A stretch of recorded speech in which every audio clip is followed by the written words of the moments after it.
വാടി വായാടി. അമ്മ ഇപ്പഴാണ് എഴുന്നള്ളുന്നേ. പീസ് പോയി. ഇത് എന്നെ ഇവിടുത്തെ നാട്ടുകാരിലെ ചെറുപ്പക്കാരെന്നെ കാണുമ്പോൾ പറയണത് നല്ല പീസ് ഇതാ പോണെന്ന്. വേറെ പീസ് പോണെന്നായിരിക്കും അവര് പറഞ്ഞത്. ഇവിടെ കറണ്ട് പോയി, എന്തെങ്കിലും ചെയ്യ്. അതെ, എന്റെ പേര് ജലജയനാണ്, അല്ലാതെ വെള്ളത്തിൽ നിന്ന് കറണ്ട് ഉൽപ്പാദിപ്പിക്കാൻ എന്റെ പേര് ജലദേവതയെന്നല്ല. കണ്ടാലും വിളിച്ചു പോവും ദേവതേ. കൊച്ചമ്മ അങ്ങനെ കളിയാക്കേണ്ട, ഒരു വേലക്കാരി എന്നും പറയാൻ അങ്ങനെ കളിയാക്കേണ്ട കാര്യമൊന്നുമല്ല. ഞാൻ പഠിക്കുന്ന സമയത്ത് പോകുമ്പോ പയ്യന്മാരെല്ലാം പറയുമല്ലോ, എന്തോന്ന് ദേവത പോണേ ദേവത പോണേന്ന്. ഓ, ദേവത പോണേ ദേവത പോണേന്നല്ല, ദേ ബാധ പോണേ ദേ ബാധ പോണേ എന്നായിരിക്കും അവര് പറഞ്ഞത്. അയ്യോ അയ്യോ, നിങ്ങളുടെ ഈ സ്വഭാവം കൊണ്ട് തന്നെയാണ് നിങ്ങളെ ഭർത്താവ് നിങ്ങൾ ഉപേക്ഷിച്ചിട്ട് പോയത്. എന്റെ ഭർത്താവ് ഉപേക്ഷിച്ചു പോയത് നിങ്ങളുടെ സ്വഭാവം കൊണ്ട് തന്നെ. എന്റെ സ്വഭാവോ? എന്റെ സ്വഭാവത്തിന് എന്താണ് കുഴപ്പം? എന്റെ സ്വഭാവത്തിന് എന്താണ് കുഴപ്പം? ഈ നാട്ടുകാരൊക്കെ പറയുന്നുണ്ട് എന്റെ സ്വഭാവത്തിന് ഒരു കുഴപ്പമില്ല. അങ്ങനെ 24 മണിക്കൂർ വെള്ളത്തിൽ കിടന്നുകൊണ്ടാണ്ടി അയാളാക്കി എന്നെ കളഞ്ഞു തന്നെ കുഴപ്പം. ഇത് തന്നെ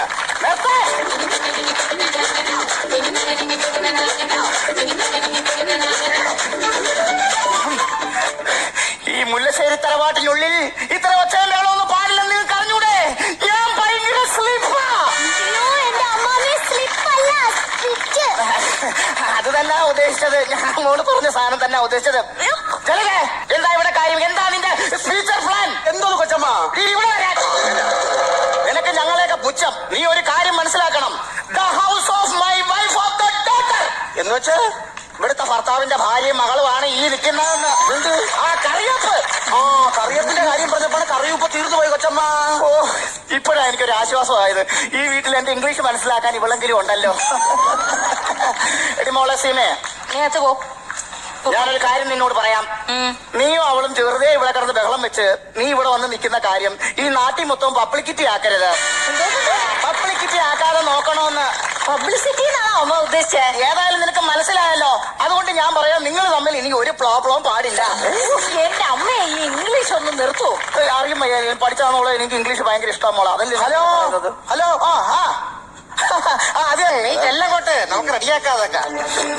മോളെ ഇനി വന്നേ, മോളെ ഇനി വാ, ഒരു കാര്യം പറട്ടെ, ഇനി വന്നേ. ഇതാണ് കുഴപ്പം. ഇവിടുത്തെ പിള്ളേർക്ക് ഒരു അനുസരണ ഇല്ല. വിളിച്ചപ്പോഴേ അങ്ങോട്ടങ്ങ് പോയി, കാണാനേ ഇല്ല. മാമ ഞാൻ ഇവിടെ നിൽക്കുവാ. ഇവിടെ നിൽക്കുവാ. ഇവിടെ നിൽക്കൊണ്ടായിരുന്ന. മോളെ മാമനൊരു കാര്യം പറയാനുണ്ട്. ചെറുക്ക ഇങ്ങി വന്നടാ. ചെറുക്ക ഇങ്ങി വരാൻ. നീ വാടാ. വേണ്ട, ഇവനുണ്ടല്ലോ എന്റെ പണിക്കാരനായോണ്ട് പറയല്ല, ഇവൻ നല്ല പോലെ കുടുംബം നോക്കുന്നവനാ. പിന്നെ ഇവന് നിന്നെ ഭയങ്കരമായിട്ട് ഇഷ്ടമാണെന്ന് എന്റെ അടുക്ക പറഞ്ഞതുകൊണ്ട് നിങ്ങൾ രണ്ടുപേരും ഒന്നിപ്പിക്കാൻ തന്നെയാണ് എന്റെ തീരുമാനം. ഒന്നും കൊണ്ട് പേടിക്കണ്ട, നിന്റെ എല്ലാ കാര്യങ്ങളും ഇവൻ തന്നെ നോക്കിക്കോളും. നിങ്ങൾ രണ്ടുപേരും കൂടെ ഒരുമിച്ചങ്ങ് ജീവിക്കും. പിന്നെ കൈമള് വരുന്നുണ്ടായില്ലേന്ന് ഞാൻ അകത്ത് പോയി നോക്കാം, നിങ്ങൾ പേടിക്കാതിരി. കൺട്രാക്ട് ഇങ്ങനെ കണക്കിന് കാര്യങ്ങൾ അറിയാം. ഞാൻ വിചാരിച്ചു ഞാനും അണ്ണനും തമ്മിലുള്ള സ്നേഹമേ അന്ന് കൺട്രാക്ടിന്റെ അടുത്ത് പറഞ്ഞെന്ന്. അത് അങ്ങനെയല്ല സംഭവം. പിന്നെ സംഭവം എന്ന് പറഞ്ഞു കഴിഞ്ഞാൽ ഈ വീട്ടിലെ പെണ്ണിന്റെ ഈ വീട്ടിലെ പെണ്ണും എന്നോട് പണിക്ക് വന്നില്ല ഒരുത്തൻ. അവനുമായിട്ട് ഭയങ്കര പ്രേമമായിരുന്നു 6 വർഷങ്ങൾക്ക് മുമ്പ്. അങ്ങനെ ഞാൻ ഇവിടെ വന്നിട്ട് 3 മാസമായുള്ള കാര്യങ്ങൾ അറിഞ്ഞില്ല. അതാ അങ്ങനെ ആ കാര്യങ്ങൾ സംസാരിക്കാൻ വേണ്ടിയിട്ടാണ് എന്നെ നിന്നെയും കൂടെ ചേർത്ത് വെച്ചത്. അന്ന് നമ്മളെ കാര്യം പുള്ളിക്ക് അറിയത്തില്ല.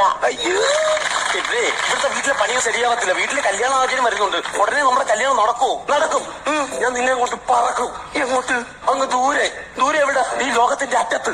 അറ്റം എന്ന് പറയുമ്പോ കിളിമാനൂരല്ലേ? കിളിമാനൂരല്ല, പിന്നെ അതിന്റെ അപ്പുറത്ത് പച്ചക്കം വരേക്കുന്ന സ്ഥലമുണ്ട്. അവിടെ എന്റെ ജലജ